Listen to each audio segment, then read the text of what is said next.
1:30 है। फिर आगे मैं आप लोग को बता दूंगा कितने टेंशन फ्री हो जाए। तो वैदिक काल आप लोग नोट साथ में बनाते हुए चलिएगा। सर क्या होता है, नहीं समझे रमन जी, रमन भाई?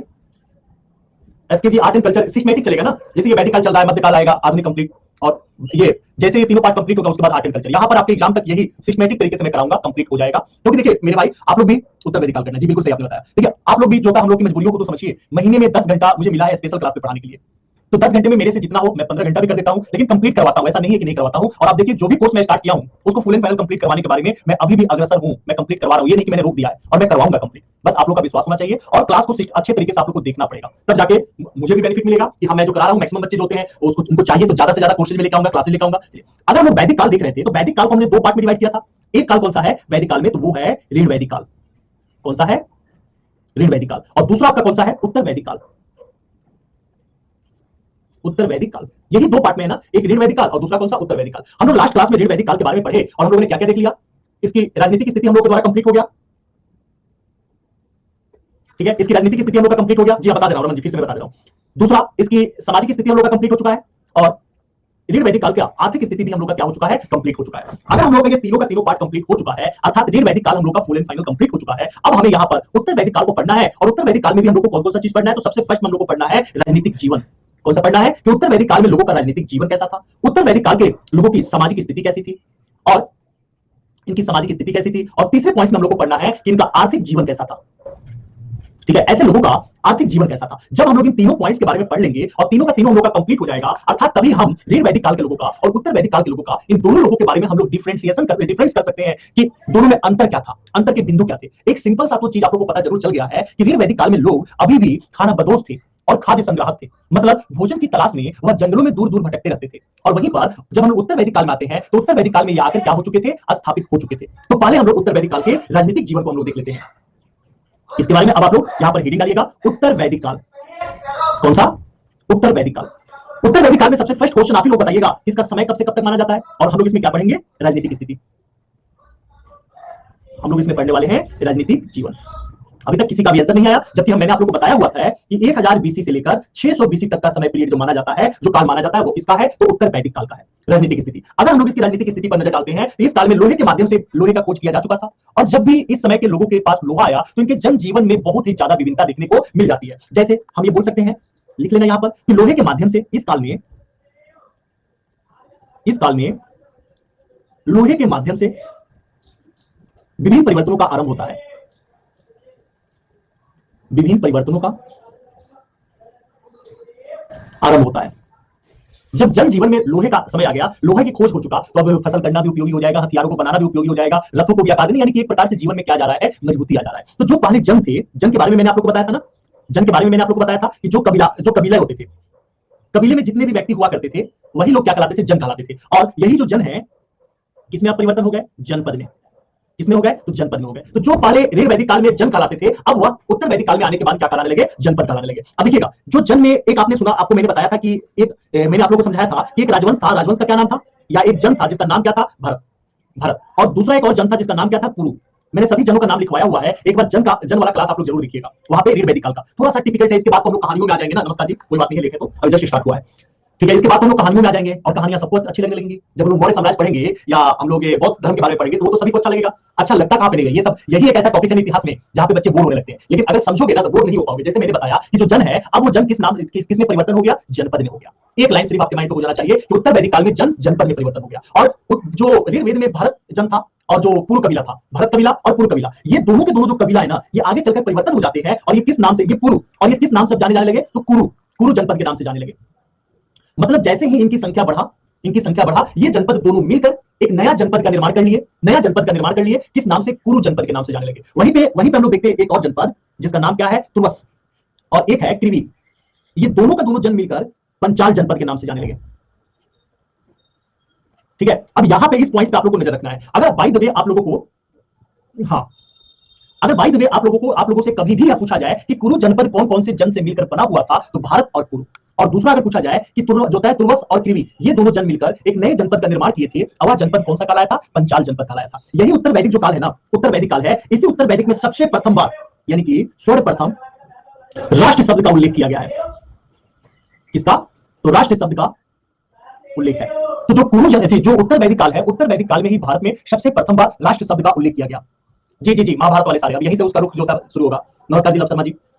ठीक है, तो ये आप लोग को स्लाइड समझ में आया कि नहीं आया? लोहे का विकास हो जा रहा है, लोहे के बारे में पता लग जा रहा है, लोहे के बारे में ज्ञान का हो गया, जनपद जो जन जो होता है जनपदों में परिवर्तन हो गया, और सबसे प्रथम बार राष्ट्र शब्द का इसमें उल्लेख किया गया। बस इतना आप लोग लिख लेना, फिर हम लोग नेक्स्ट स्लाइड में चलते हैं। नेक्स्ट स्लाइड में अगर देखा जाए तो यही उत्तर वैदिक काल है।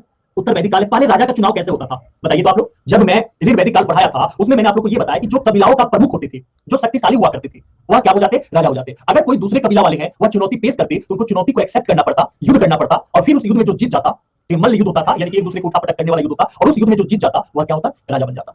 तो वहां पर राजा का सिद्धांत क्या था? राजा का सिद्धांत था शक्तिशाली होना। लेकिन अब यहां पर, ठीक है ना, अब यहां पर इस काल में अगर देखा जाए राजा का शक्तिशाली होना यानी कि कबीलाई तत्वों का समावेश होना। अब इस काल में आते आते राजा को दैवीय उत्पत्ति मान लिया गया, अर्थात भगवान की मर्जी से वो राजा के रूप में ही उनका क्या है? जन्म होता है। पहले क्या था कि जब हम शक्तिशाली होंगे तभी हम राजा बनेंगे ऋण वैदिक काल में, लेकिन अब क्या होने लगा? अब यहां पर यह होने लगा कि दैवीय उत्पत्ति का सिद्धांत दे दिया गया कि ईश्वर की मर्जी से ही लोग राजा बनने के लिए जन्म लेते हैं। मतलब मैं राजा हूं, ये मैं अपनी शक्ति के दम पे नहीं हूं, मेरे लिए ऊपर से ही लिख कर भेजा गया कि आप राजा बनोगे, राहुल गांधी पीएम बनेंगे। ठीक है, मतलब योग्यता है या नहीं है उससे मतलब नहीं है, लेकिन कांग्रेस में यह है कि दैवीय उत्पत्ति यानी कि वंशवाद है। समझा रहे ना? उसी वंश के लोग जो है वही अध्यक्ष भी बनेंगे, नहीं तो पीएम वही बनेंगे जो जिसको चाहेगा। यही चीज यहां पर भी आ गया था, वंशीय यानी कि दैवीय उत्पत्ति और वंशवाद को बढ़ावा देना। तो ये दो पॉइंट्स आप लोग लिख सकते हैं यहां पर कि कबीलाई तत्वों का, समझ में तो आ रहा है ना? कबीलाई तत्वों का यहां पर प्रभाव क्या हो गया? कम होने लगा। जो कबीलाई तत्व है वह उसका प्रभाव कम होने लगा। जब कबीलाई तत्वों का प्रभाव कम होने लगेगा तो राजा का अधिकार क्या हो जाएगा?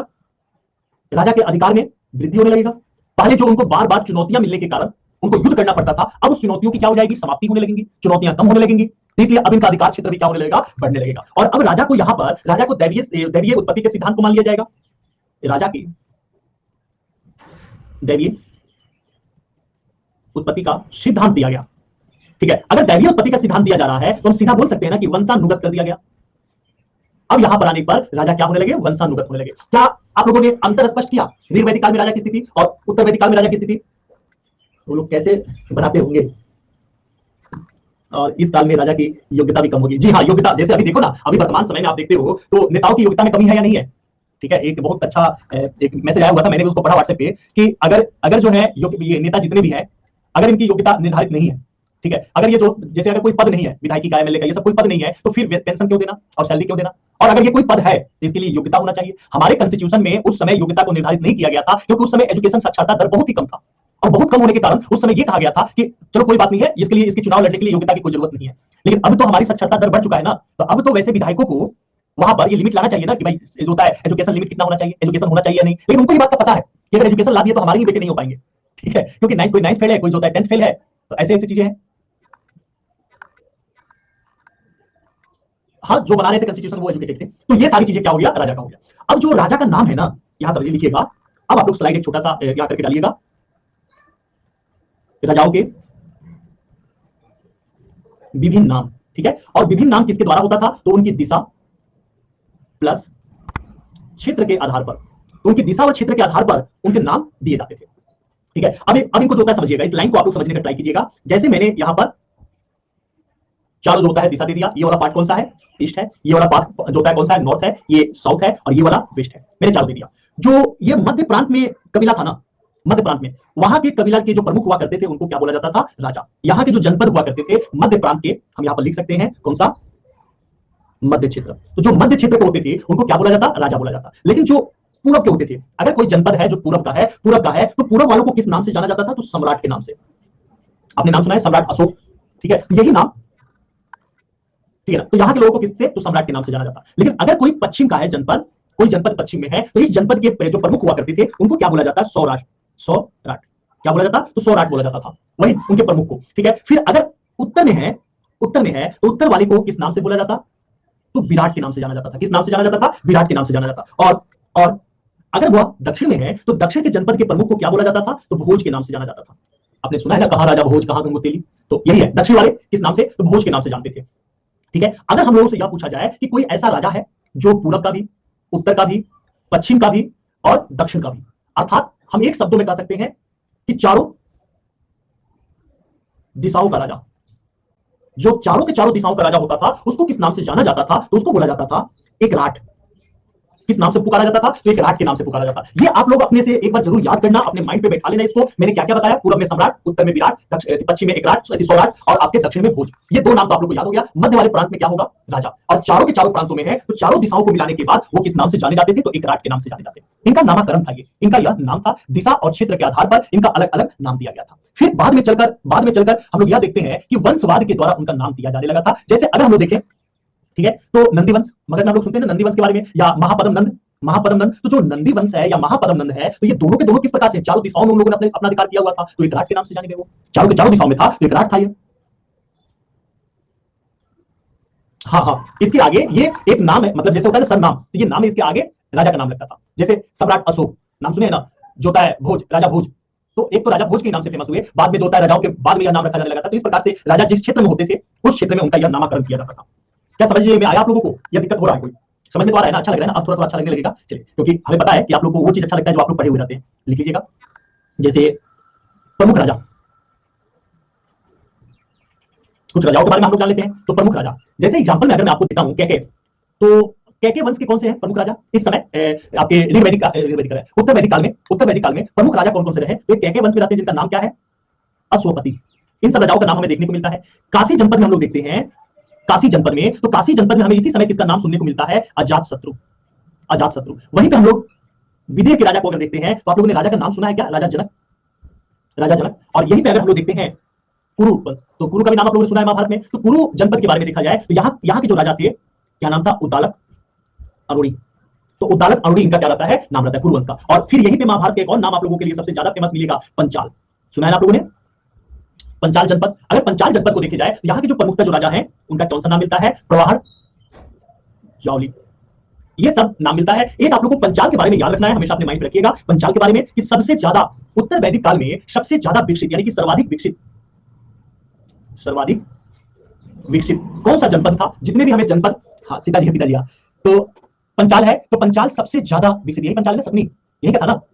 ठीक है, तो ये सारी चीजें हैं। तो शायद अब आप लोग को थोड़ा बहुत समझ में आ चुका है कि कौन कौन से राजा होते हैं और कौन कौन से जनपद प्रमुखता होता है, और उन सभी जनपदों में सबसे प्रमुख कौन सा है? गंधार। अच्छा, हाँ हाँ, नहीं, पंचाल नरेश किसको कहा जाता था उस महाभारत में? चलिए, मैं भूला हूं, आप लोग देखे होंगे शायद। पंचाली द्रौपदी थी ना, पंचाल नरेश कहा जाता था। शायद धृतराष्ट्र थी क्या शायद, क्योंकि 5 पत्नियों का वो पति थे। अगर इस समय देखा जाए, हाँ, मेरी आवाज नहीं आ रही है क्या? एक बार बताइए तो, आवाज आ रही है कि नहीं आ रही है मेरी? आवाज आ रही है मेरी। तो अब हम लोग किसके बारे में देखेंगे? सभाओं के बारे में। ठीक है, यही तो मुख्यतः जो होता है प्रतिनिधि करते थे। वॉइस क्लियर एक बार आप कीजिएगा क्या निशा जी? एक बार रिफ्रेश कर लीजिएगा अपनी तरफ से, हो जाएगा सही। अभी आप जुड़िए तो कभी कभी प्रॉब्लम कर देता है। इसी समय देखा जाए तो हम लोग सभाओं के बारे में पढ़े हुए हैं। एक यहाँ पर हुआ करती थी जिसका नाम था समिति। समिति को भी मैंने आप लोगों को लास्ट क्लास में समझाया हुआ था। और दूसरा कौन सा था? सभा। ठीक है, तो अब ये जो सभा और समिति है ना, अब इसका धीरे धीरे महत्व में कमी आने लगा था। जो इसका महत्व था, अब इसका महत्व सबसे ज्यादा ऋण वैदिक काल में होता है। सबसे ज्यादा महत्व ऋण वैदिक काल में होता है, लेकिन इस काल में आते आते अब धीरे धीरे इसके महत्व में कमी आने लगा। और जो एक और सभा के बारे में मैंने बताया था, विदत के बारे में, तो जो विदत था ना, इस विदत का अस्तित्व इस समय तक कंप्लीट हो चुका था, समाप्त हो चुका था। अर्थात विदत का अस्तित्व समाप्त हो गया था, अस्तित्व ही समाप्त हो गया। उसमें मैंने आप लोगों को बताया था ना, जब ऋण वैदिक काल जब मैं आप लोगों को पढ़ा रहा था, तो उसमें मैंने सभाओं के बारे में, समिति, सभा और विदत, इन्हीं तीनों के बारे में बताया था। और इन तीनों के बारे में यहाँ पे अगर हम लोग देखते हैं तो हम लोग को क्या देखने को मिलता है? इसका महत्व कम हो गया, समिति और सभा का महत्व कम हुआ। अच्छा, कम क्यों हुआ? कम क्यों हुआ? अगर इस पे हम लोग नजर डालें या इसको समझने का ट्राई करें, तो हम लोग को ये बात पता है कि वहां पर राजा का अधिकार कम था, सभा, समिति और विदत का अधिकार ज्यादा था। खासकर सभा और समिति का अधिकार क्या था? ज्यादा था। तो वो राजा पे अंकुश लगाया करते थे। और यहाँ पर राजा का अधिकार क्या हो गया? बढ़ गया। जब राजा का अधिकार बढ़ेगा तो इनका अधिकार तो कम होगा, ये नेचुरल सा बात है ना? इनका अधिकार में क्या होने लगा? धीरे धीरे कमी आ गया था, और राजा का अधिकार क्या हो गया था? बढ़ गया था। अब हम लोग देखेंगे, अगर सभा और समिति हम लोग को समझ में आ गया, तो अब हम लोग को यहां समझना है प्रमुख अधिकारी। प्रमुख अधिकारी, देखिए, जो भी चीजें मैंने ऋण वैदिक काल में समझाया है, और जैसे जैसे ऋण वैदिक काल को हम लोगों ने पढ़ा है, वैसे वैसे ही हम लोग उत्तर वैदिक काल को पढ़ेंगे, और दोनों में समानता और असमानता के बिंदु को हम लोग देखते हुए चलेंगे। और मैं उम्मीद इस बात का करता हूं, समिति धीरे धीरे नेपोटिज्म हो गया था इसलिए, जी हाँ रमन, बिल्कुल। अब अगर अधिकारियों को हम लोग देखते हैं, तो अधिकारियों में मैंने आप लोग को उत्तर वैदिक काल जब मैं ऋण वैदिक काल जब मैंने आप लोग को पढ़ाया हुआ था, तो एक प्रमुख अधिकारियों के समूह को किस नाम से जाना जाता था? तो रत्निन के नाम से बोला जाता था। क्या मैंने इसके बारे में चर्चा किया था? रत्निन के बारे में मैंने आप लोग को बताया था। जो प्रमुख अधिकारी हुआ करते थे, जैसे जो करों को जो लेन देन करने वाले, राज दरबारों में बैठने वाले, या हम ये कह सकते हैं रथों को बनाने वाले, तो इन सभी समूहों को मिलाकर, यानी कि जो प्रमुख अधिकारियों का गुट हुआ करता था, वह गुट क्या था? रत्निन के नाम से जाना जाता था। मैंने बताया था। अगर रत्निन के बारे में देखें तो हमें यह पता लगता है कि ऋण वैदिक काल में इसका प्रयोग जो है कितने 7 बार किया गया। जबकि वहीं पे अगर हम लोग आते हैं उत्तर वैदिक काल में, तो इसका प्रयोग कितनी बार? 17 बार हुआ है। यानी कि अब रत्नों की संख्या क्या हो गई, बढ़ गई। तो यहां पर उत्तर वैदिक काल में, उत्तर वैदिक काल में कितनी हो गए, तो 17 हो गए। और अभी 17 चलाई भी है तो ये कितने हो गए, 17 हो गए। अब अगर यहां पर देखा जाए कौन कौन से अधिकारी थे, प्रमुख अधिकारियों के बारे में अगर हम लोग देखते हैं कि प्रमुख अधिकारी इसमें कौन कौन से थे, समझिएगा अधिकारियों का नाम आप लोग जरूर याद रख लेंगे, क्योंकि कभी कभी आपके पेपर में इस प्रकार से क्वेश्चन दे देता है। अगर अधिकारियों में देखा जाए तो एक अधिकारी होते हैं जिनका नाम क्या है, भाग दूध, हमेशा याद रहेगा, दूध लेकर भाग जाना, ठीक है। और वो अधिकारी कौन से हैं, जो बलि, और बलि के बारे में मैंने बता दिया, जल्दी से एक बार बताइए तो बलि क्या होता है, किस प्रकार का टैक्स होता है, तो बलि और कर को वसूलने वाला, कर को वसूलने वाला अधिकारी। वैसा अधिकारी जो बलि और कर को वसूल रहा है, उस अधिकारी को टैक्स आम जनता के द्वारा, हाँ, आम जनता से जो टैक्स लेता था वही तो कर था ना, तो बलि जो कर डालता था, तो यही जो अधिकारी होता है उनका नाम क्या रहता है, भागदूत। तो कभी भी आप लोगों के पेपर में बार बार बलि से क्वेश्चन आया हुआ है भाई, जब ये कभी भी अगर आप लोगों से पूछ दिया जाए कि बलि को वसूलने वाला अधिकारी कौन सा था, तो आप नाम क्या दोगे, भागदूत। क्या नाम दोगे, भागदूत। चलिए दूसरा एक अधिकारी के बारे में अगर मैं आप लोग से सामने नाम रखूं, उसका नाम क्या था, संग्रहित, संग्रहिता।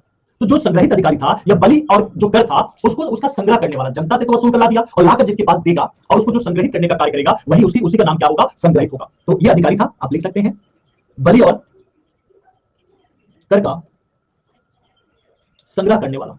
तो जो बलि और कर का संग्रह कर रहा है उसको संग्रहित कहा जाता है। चलिए अब एक और अधिकारी समझिए, जो सैन्य व्यवस्था थी, इस समय की क्रियाओं को देखा जाए, सैन्य व्यवस्था, सैन्य व्यवस्था। चलिए आप लोगों को मैंने क्या बताया था, ऋण वैदिक काल में सैन्य व्यवस्था कैसी थी, जल्दी से बताइएगा एक बार, आप लोग बताएंगे तभी मैं आगे चलूंगा, जल्दी से बताइए। भावना, रमन, उपेंद्र, चंदन, विशाल, विशाल भाटिया, मोनिका, आप लोग इतने लोग जुड़े हैं, अस्थायी थी सैन्य व्यवस्था, जल्दी एक बार बताइए तो मैं देखना चाहता हूं आप सभी का। वेरी गुड, जरूरत पड़ने पर लोगों के, वेरी गुड, वेरी गुड जोता भावना। देखिए कुछ बच्चे रियल में आंसर दे रहे हैं और जो दे रहे हैं ना, मुझे भी अच्छा लगता है कि चलो मैं, देखिए बच्चे ज्यादा नहीं है इस क्लास में, आप लोग हल्ला करते रहते हो, अभी तक 80 बच्चे आकर देख कर गए हैं और कंटिन्यू 20 बच्चे देख रहे हैं, तो हल्ला बार बार बच्चे करते रहते हैं कि सर ये क्लास, सर वो क्लास, सर ये पढ़ा दो वो पढ़ा दो, लेकिन टाइम से बच्चे आते नहीं है। आप कहीं पर भी जाकर खोज लो, प्राचीन भारत के इतिहास में जिस तरीके से इस क्लास को मैं ले रहा हूं, एक एक पॉइंट को मैं यहाँ डिस्कस कर रहा हूं, वैसे कोई यूट्यूब पे हो तो बताना, नहीं कराते हैं लोग, खासकर प्राचीन भारत का इतिहास। और एनसीईआरटी ज्यादा करा देते हैं, एनसीईआरटी का वो पीपीटी लाला कर, लेकिन जब तक ये कंसेप्ट आपके मन में नहीं रहेगा तो एनसीईआरटी भी आप खुद से पढ़ लो, और ये सारी चीजें तो उसको भी पढ़ने में मजा आएगा। जी उस समय मैंने आप लोगों के साथ एक शब्द का चर्चा किया हुआ था कि युद्ध के समय अलग अलग जन जो मिलकर सेना का इकट्ठा कर लेते थे, अर्थात अस्थायी सेना नहीं होती थी, अस्थायी सेना हुआ करती थी। युद्ध के समय की जरूरत पड़ने पर सैनिकों को इकट्ठा किया जाता था। मैंने बताया था ना, जब हम लोग उत्तर वैदिक काल में आते हैं तो उत्तर वैदिक काल में भी सेनाओं को रखने की क्रिया नहीं हुई, मतलब अभी भी इसका स्वरूप अस्थायी ही रहा, अस्थायी नहीं हो पाया। तो लिख लीजिएगा यहां पर, अभी भी सेना का, अभी भी सेना का पूर्ण अस्थायी स्वरूप नहीं हुआ था। ठीक है, चलिए अब बताइएगा ऋण वैदिक काल में न्याय व्यवस्था कैसी थी, ऋण वैदिक काल में न्याय व्यवस्था कैसी थी, जल्दी से बताइएगा। अस्थायी हो गया था, ऋण वैदिक काल में न्याय व्यवस्था कैसी थी, क्या अस्थायी था या नहीं था, तो हमें पता है कि ऋण वैदिक काल में तो अस्थायी नहीं था, और अस्थायी नहीं था तो उत्तर वैदिक काल में भी आने पर इस समय भी जो न्याय व्यवस्था था वो व्यवस्था अस्थायी नहीं हुआ था। तो ऋण वैदिक काल में भी, उत्तर वैदिक काल में भी आने पर यह व्यवस्था अस्थायी नहीं रहा। ठीक है, चलिए अब हम लोग नेक्स्ट पॉइंट देख लेते हैं, कर व्यवस्था। कर व्यवस्था, जो टैक्स लिया जाता था, तो टैक्स लेने का तरीका। अगर कर व्यवस्था को देखा जाए ना, तो जो कर था, जो टैक्स था, पहले टैक्स से पहले अगर देखा जाए तो टैक्स व्यवस्थित रूप से नहीं लिया जाता था, लेकिन अब यहां पे आते आते उत्तर वैदिक काल में आते आते जब टैक्स था, इसका स्वरूप क्या हो गया, व्यवस्थित हो गया। इसका स्वरूप कैसा हो गया, व्यवस्थित रूप हो गया। ठीक है, मतलब हम ये कह सकते हैं कि पहले जो बलि, यही टैक्स का रूप था ना, बलि ही तो था ना, तो जो बलि था वो ऋण वैदिक काल में कैसा था, तो लोग अपनी स्वेच्छा के अनुसार दे सकते थे।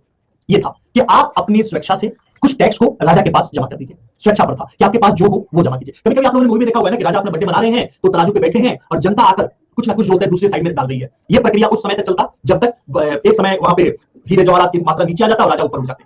ये आपके अकबर मूवी में भी दिखाया गया है, अकबर भी ऐसे किया करते थे। तो ये जो क्रिया हो रहा है कि कोई ना कोई जनता अगर कुछ रख रहा है तो क्या अपने इच्छा से रख रहा है या इतना देना ही है, इच्छा था उसपे वो वाली क्रिया। तो वैसे ही क्रिया क्या चल रहा था, उत्तर वैदिक काल में चल रहा था, सॉरी ऋण वैदिक काल में चल रहा था कि स्वेच्छा से आपको बलि देना है, टैक्स देना है। लेकिन आप बताइएगा, अभी जैसे हम लोग की जो सैलरी आती है आर अकेडमी की तरफ से, उसमें 7.5% 8% टैक्स जो होता है कट जाता है। क्या हम अपने स्वेच्छा से उनको दे देते हैं, या वो लिमिट है कितना, आपकी सैलरी अगर कितना भी बने आपको 7.5% 8% टैक्स कटना है।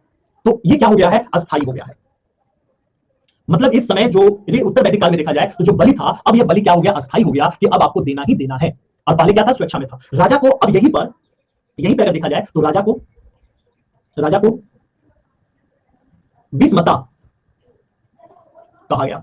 राजा को क्या बोला गया, तो बिस्मता कहा गया। अब यहां पर जो हम लोग को दिखाई दे रहा है ना बिस्मता, तो बिस्मता का मतलब क्या हो गया, इसका अर्थ क्या हुआ, इसका अर्थ यह है कि पहले स्वेच्छा था, पहले स्वेच्छा था, तो जिसका मन हुआ टैक्स दिया, नहीं हुआ नहीं दिया। अब यहाँ राजा कह रहा है कि जितने भी मेरे मतलब की सीमा रेखा के अंदर रह रहे हैं उन सभी को टैक्स देना है, अर्थात जो वैश्य हैं उन वैश्यों को भी क्या करना है, टैक्स देना है। और अब वैश्यों से भी जब टैक्स राजा लेने लगता है तो उसको किस नाम से पुकारा गया, हाँ टेलीग्राम है मेरा, उसको किस नाम से पुकारा गया, बीस माता के नाम से पुकारा गया। अर्थात इसका अर्थ क्या होता है, इसका अर्थ होता है वैश्यों से कर लेने वाला। ठीक है, वैसा राजा जो वैश्यों से भी टैक्स ले रहा है, वैसा राजा जो वैश्यों से भी टैक्स ले रहा है, उसे किस नाम से पुकारा जाने लगा, बीस माता के नाम से पुकारा जाने लगा। ये टोटल जो हम लोग पॉइंट्स देखे, ये सारे के सारे पॉइंट्स कौन सा है, राजनीतिक जीवन है। राजनीतिक जीवन है। क्या आप सभी लोगों को राजनीतिक जीवन समझ में आया? एक बार पेज अपने अपने कॉपी में जो लिखे हैं आप लोग, जो नोट्स बनाए हैं, उसको पलट के एक बार देख लीजिए कि कोई क्वेश्चन तो नहीं है राजनीतिक जीवन में। ये हम लोग का क्या हो गया, राजनीतिक जीवन फुल एंड फाइनल कंप्लीट हो गया। अगर हम लोग का राजनीतिक जीवन कंप्लीट हो गया तो अब हम लोग किस पर नजर डालेंगे, उत्तर वैदिक काल में। उत्तर वैदिक काल में सामाजिक जनजीवन। ठीक है, तो राजनीतिक जीवन के बाद हम लोगों ने ऋण वैदिक काल में सामाजिक जीवन को देखा हुआ था ना, तो वही चीज अब हम लोग यहां भी देखेंगे। यहां पे नहीं, पुरुषात्मक हो गया ना। देखिए महिलाएं तो जो मैंने ये वाला पॉइंट्स बताया, सभा और समिति इसमें पार्टिसिपेशन करती थी, और महिलाओं की स्थिति में अब हम आ रहे हैं यहां पर सामाजिक स्थिति में, हम लोग महिलाओं की स्थिति को देख लेंगे। सबसे पहला पॉइंट इसमें, सबसे पहला पॉइंट वर्ण व्यवस्था, यही है ना। उत्तर वैदिक काल में हम लोगों ने क्या देखा कि वर्ण व्यवस्था की यहां पर क्या हो चुका है, नींव पड़ चुका है। यानी कि ऋण वैदिक काल में ही इसकी नींव पड़ चुका था, मैंने उसके बारे में लिखवाया था आप लोगों को। लेकिन अब इसका स्थापना और विस्तार, नींव तो पड़ा था ऋण वैदिक काल में, लेकिन अब इसका स्थापना और इसका क्या हो गया, विस्तार हो गया। और कैसे हुआ वो मैं बता रहा हूं, देखिए लिखिएगा। पूर्व वैदिक या ऋण वैदिक, पूर्व वैदिक या ऋण वैदिक काल में वर्ण व्यवस्था की नींव पड़ गई थी। छूतों को, रमन जी, जो निचली जाति के हुआ करते थे उस समय, वो नींव पड़ गई थी। परंतु आप लोग साथ में नोट्स बनाओगे ना, तभी जाकर समझ में आ पाएगा। कितने बच्चे हैं जो नोट्स नहीं बना रहे हैं? स्थापना और विस्तार उत्तर वैदिक काल में हुआ, उत्तर वैदिक काल में हुआ। तो अब इनकी स्थापना और विस्तार किस समय होने लगता है, तो उत्तर वैदिक काल में इनका स्थापना और विस्तार होने लगता है। ठीक है, चलिए, और किस प्रकार से विस्तार हुआ, तो विभिन्न वर्णों की स्थिति, वर्णों की स्थिति अब किसके द्वारा, तो जाति के द्वारा निर्धारित होने लगी। ठीक है ना, तो अब यहां पर जाति के द्वारा निर्धारित होने लगता है। जैसे अगर एग्जांपल में हम लोग देखते हैं तो एक आते हैं ब्राह्मण। तो सबसे ज्यादा इन लोगों का बोलबाला इसी समय में था, अर्थात 1000 बीसी में लोहे के आगमन के साथ ब्राह्मण धर्म का या ब्राह्मणों की उत्पत्ति होने लगा, 1000 बीसी में। अब कैसे हुआ, क्या हुआ, अभी जस्ट मैं बता रहा हूं। लोहे के आगमन के साथ उत्तर वैदिक काल में इनकी स्थिति क्या होती है, आरंभ होती है। अब यहां समझिएगा, इनके बारे में समझिएगा एक बार। जैसे यहां कहने का अर्थ ये हुआ कि लोहे का आगमन हुआ, लोहा आया, और लोहा ही जैसे मिला तो अब फसल करना क्या हुआ, आसान हो गया, तो फसल ज्यादा होने लगा, उपज ज्यादा होने लगा। और जब इंसान को पेट का भूख खत्म हो जाता है, तभी वो प्रभु के बारे में, ऊपर वाले के बारे में सोचता है। एक बात जान लीजिएगा कि अभी आप लोग के घर में सब कुछ है ना, तब आप लोग हिंदू, मुस्लिम, ईसाई ये सारी चीजें करते हैं। लेकिन वह गरीब इंसान जिसको समय पे भोजन नहीं मिल रहा है और वो खाने के लिए तरस रहा है, वह इंसान कभी भी कास्टनिज्म में नहीं जाता है, बस उसका पेट भर जाना चाहिए। तो जब हम लोग ऋण वैदिक काल को देख रहे हैं तो उस समय तो वो लोग अपने पेट भरने के लिए इधर उधर दर बदर वो लोग भटकते रहते थे। तो अगर वो दर बदर, हाँ, पहले पेट पूजा फिर काम दूजा, हाँ जी बिल्कुल, तो पहले वो लोग पेट पूजा करने के पीछे भागते रहते थे। लेकिन यहां पर लोहे की उत्पत्ति हुआ, लोहे के बारे में ज्ञान हो गया, और लोहे के बारे में ज्ञान हुआ तो फसल सरप्लस में होने लगा। सरप्लस में होने लगा, सरप्लस का मतलब यह कि आपके खाने से भी ज्यादा होने लगा।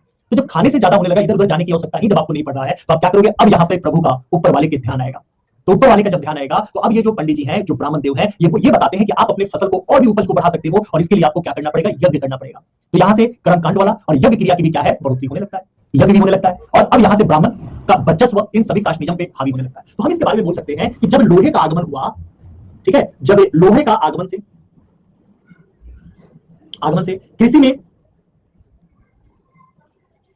कृषि में क्या हुआ, विस्तार हुआ। और कृषि में जब विस्तार होगा तो इससे क्या होगा, कृषि अधिशेष होगा, इससे कृषि अधिशेष की भी उत्पत्ति हुई। और जब कृषि अधिशेष की उत्पत्ति होगी तो इससे क्या मिलेगा, बेनिफिट की प्राप्ति होगा, लाभ होगा। जब ये लाभ की प्राप्ति हो रहा है तो यहीं पर जो ये ब्राह्मण देव है, ब्राह्मण देव आकर क्या बोलते हैं, लाभ को अगर आप चाहते हो, लाभ को अधिक से अधिक प्राप्त, अगर आप ये चाहते हो कि आपको आपका अधिशेष, आपका फसल सबसे ज्यादा बेनिफिट कमाए, तो उसके लिए आपको क्या करना पड़ेगा, यज्ञ करना पड़ेगा। यानी कि यज्ञों को अब यहां से क्या मिलने लगा, अब यहां से धीरे धीरे हम लोग यह देखते हैं कि इन यज्ञों का बढ़ावा मिलने लगा। और जब यज्ञों को बढ़ावा मिलेगा तो उसके कारण ब्राह्मणों को तो टैक्स देना पड़ेगा, यज्ञ कराओगे तो अब इसके कारण क्या होगा, ब्राह्मणों की स्थिति स्थिति क्या हो जाएगी? सुधर गई। ठीक है, और यही वो समय है जब ब्राह्मण ब्राह्मण सबसे सर्वोच्च हो गए। मतलब ऊपर भगवान, नीचे इंसान और बीच में ब्राह्मण है, जो भगवान को और इंसान से बीच में समन्वय कराने का काम करते हैं। बिना ब्राह्मण का आप कभी भी ईश्वर की प्राप्ति नहीं कर सकते हो, बिना ब्राह्मण का आपको कभी भी मोक्ष की प्राप्ति नहीं हो पाएगी, बिना ब्राह्मण का आप यज्ञ नहीं करा पाओगे और आप जो है भगवान के क्रोध का कारण बन जाओगे, क्योंकि भगवान के सबसे प्रिय पुत्र ब्राह्मण है। ये इस समय की इस प्रकार की संकल्पना दिया जाने लगा। अभी संकल्पना चेंज हो चुका है, और अभी अगर देखा जाए वर्तमान परिस्थितियों में तो सबसे ज्यादा अधिशेष से, हिमांशु जी, तांबा लोहा में मजबूत तो लोहा है ना? ठीक है, देखिए एक चीज यहां समझिएगा, अधिशेष का मतलब यह हुआ सरप्लस। सरप्लस सरप्लस देखिए, सरप्लस कहा जाता है कि जब कभी भी, ठीक है, आपके खाने से भी ज्यादा आपका उत्पादन होने लगे, तो वह कौन सा है? सरप्लस है। खाने से भी ज्यादा जब आपका उत्पादन हो रहा है तो वो किस प्रकार से है? वह सरप्लस कहलाता है। आगे ना? नहीं रमन जी, ऐसी बात नहीं है, ऐसी बात नहीं है कि खराब होते हैं, नहीं, इस बात को हम लोग आईएएस अधिकारी, फ्यूचर के आप लोग आईएएस अधिकारी हो, तो ऐसे शब्दों का इंसान कभी खराब नहीं होता। इंसान कभी कभी क्या करता है कि अपने फायदे के लिए गलत सलाह दे देता है, और हमेशा आप देखेंगे कि हमेशा एक कास्ट का बढ़ावा नहीं रहा है, कभी नीचे कभी ऊपर, ये सब हमेशा चलते रहे हैं। जैसे ब्राह्मण और क्षत्रियों ने मिलकर उत्तर वैदिक काल में शूद्रों के साथ गलत किया। उनकी स्थिति क्या थी? ब्राह्मण और क्षत्रियों की उच्च थी और इनकी स्थिति नीचे थी। अब आपको देखिएगा कि सबसे बुरी स्थिति में कौन जा रहे हैं? कहने के लिए तो ब्राह्मण है, लेकिन गरीब और किसी भी प्रकार के कोई आरक्षण का ना मिलना कहीं ना कहीं उनको फिर से उस स्थिति में लेकर जा रहा है।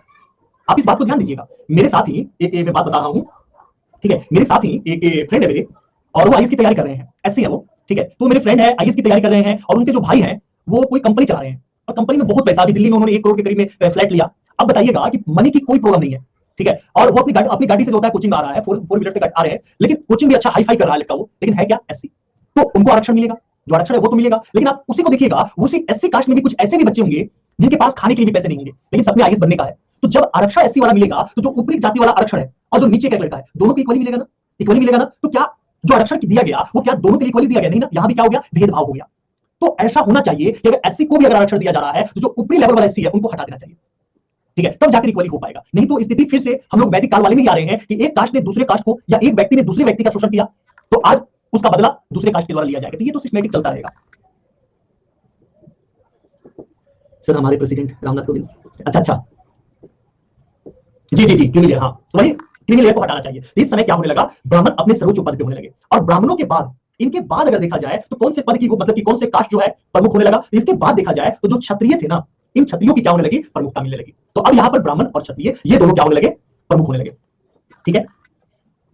जो ब्राह्मण थे, जो ब्राह्मण है और क्षत्रिय है, और इनके साथ वैश्य,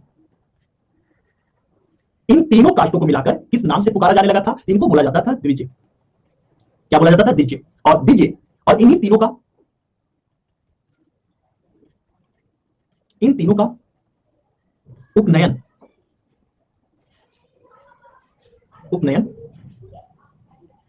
संस्कार पर अधिकार था।